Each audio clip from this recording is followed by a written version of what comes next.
आज के इस एक्सप्लेनर में बात होगी सीधे हमारी जेब से जुड़े एक मुद्दे की, यानी हाईवे टोल्स की। कागजों पर देखा जाए तो National Highways Authority of India जैसे bodies project cost, traffic projections और इन्फ्लेशन इंडेक्सिंग के हिसाब से टोल्स तय करते हैं। सुनने में ये पूरी तरह लॉजिकल लगता है, लेकिन क्या ग्राउंड रियलिटी में आते आते ये सिस्टम बिखर जाता है? चलिए इसे बारीकी से समझते हैं।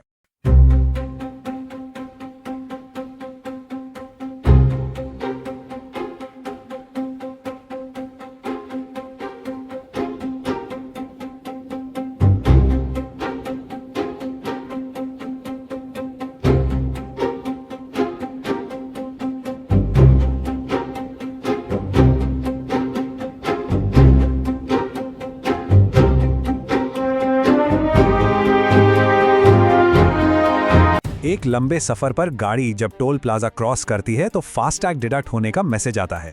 अब तस्वीर का ये हिस्सा देखिए। गंगा एक्सप्रेसवे के पूरे स्ट्रेच का टोल लगभग 1800 रुपये बैठता है। ये एक बहुत बड़ा और प्रीमियम टोल फिगर है और यहीं से शुरू होता है हमारा असली एनालिसिस।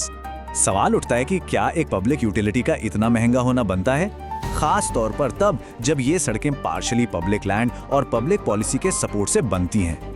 एक ऐसे देश में जहां एवरेज इनकम्स आज भी लो हैं और लोगों के पास दूसरे रास्तों के ऑप्शंस बहुत लिमिटेड हैं, वहां इस तरह की प्रीमियम इंफ्रास्ट्रक्चर प्राइसिंग थोड़ी एक्सेसिव लगती है। टेक्निकली देखा जाए तो टोल्स का कैलकुलेशन हवा में नहीं होता। नेशनल हाईवेज फी रूल्स के तहत authorities project cost, future traffic projections, allowed return on investment और महंगाई यानी इन्फ्लेशन को ध्यान में रखकर रेट तय करती है। स्टैंडर्ड फॉर्मूला सेट है, पर जमीन पर एक कॉन्ट्रैक्टर असल में पैसे कैसे कमाता है, आइए उस पर नजर डालते हैं। इस पूरे इंफ्रास्ट्रक्चर गेम का सबसे कॉमन मॉडल है बिल्ड ऑपरेट ट्रांसफर यानी BOT मॉडल। होता क्या है कि एक प्राइवेट कंपनी अपने फंड्स लगाकर रोड बनाती है, उसके बदले उन्हें पब्लिक से सीधे टोल वसूलने का हक मिल जाता है, वो भी पूरे 15 से 30 साल तक के कंसेशन पीरियड के लिए। मतलब यात्री अपना पैसा सरकार को नहीं बल्कि सीधे उस कंपनी को चुका रहे हैं। गंगा एक्सप्रेसवे का गणित। आइए इस लीगल कैलकुलेशन के प्रैक्टिकल हिस्से की तरफ बढ़ते हैं। अब जरा इस प्रोजेक्ट के ऑफिशियल नंबर्स को देखिए। करीब 594 किलोमीटर लंबा ये प्रोजेक्ट 36,230 करोड़ रुपए में बन रहा है। हिसाब लगाएं तो ये करीब 61 करोड़ रुपए पर किलोमीटर बैठता है और यहाँ यात्रियों के लिए टोल रेट निकल कर आता है लगभग 3 रुपए पर किलोमीटर, जिसे प्रीमियम इंफ्रास्ट्रक्चर प्राइसिंग कहकर डिफेंड किया जाता है। पर यहाँ सबसे बड़ा नंबर रेट नहीं बल्कि 27 साल लंबा कंसेशन पीरियड है। यहीं पर मैथ्स बहुत दिलचस्प हो जाता है।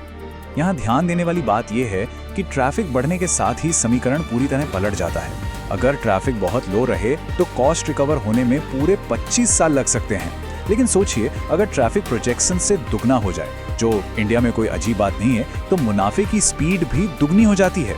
इस हाई ट्रैफिक सिनेरियो में पूरी लागत सिर्फ 10 से 12 साल में ही वापस आ सकती है।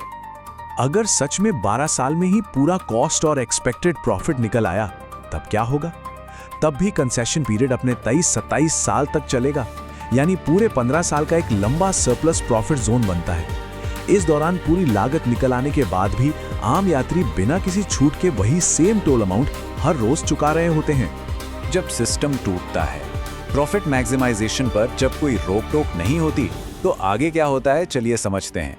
जब हम इस सिस्टम को बारीकी से देखते हैं तो हमें 3 अहम बातों पर गौर करना चाहिए। पहला, टोटल प्रोजेक्ट कॉस्ट के मुकाबले सालों का लंबा टोल कलेक्शन। दूसरा, क्या सड़क पूरी तरह बनी और स्टैंडर्ड के हिसाब से मेंटेन की गई है। और तीसरा, कॉस्ट रिकवर होने के बाद भी क्या टोल लिया जा रहा है। ध्यान दीजिए, सरकार की पार्लियामेंट्री पैनल यानी PAC ने भी ठीक यही सवाल उठाया है कि भाई साहब, प्रोजेक्ट कॉस्ट रिकवर होने के बाद भी टोल कलेक्शन क्यों चालू रहता है। उन्होंने इसे परपेचुअल टोल रिजीम कहा है, जहां मुनाफा पूरा होने के बाद भी गेट बंद नहीं होते। और पाक की इस चिंता का ठोस सबूत मिलता है CAG के ऑडिट फाइंडिंग्स में। ऑडिट ने साफ पकड़ा है कि गुजरात और महाराष्ट्र में कंसेशन पीरियड खत्म होने के बाद भी लोगों से एक्सेस टोल लिया गया, जिसकी वैल्यू 180 करोड़ से ज्यादा थी। तमिलनाडु के वेंडलोर में रोड अधूरी थी, मेंटेन नहीं थी, पर फिर भी 6 करोड़ रुपए से ज्यादा का टोल वसूल लिया गया। सदर्न इंडिया के एक छोटे से सैंपल में ही 132 करोड़ रुपए का एक्सेस कलेक्शन सामने आया। यानी ये सिर्फ थ्योरी नहीं है, ऑडिट के पक्के सबूत हैं।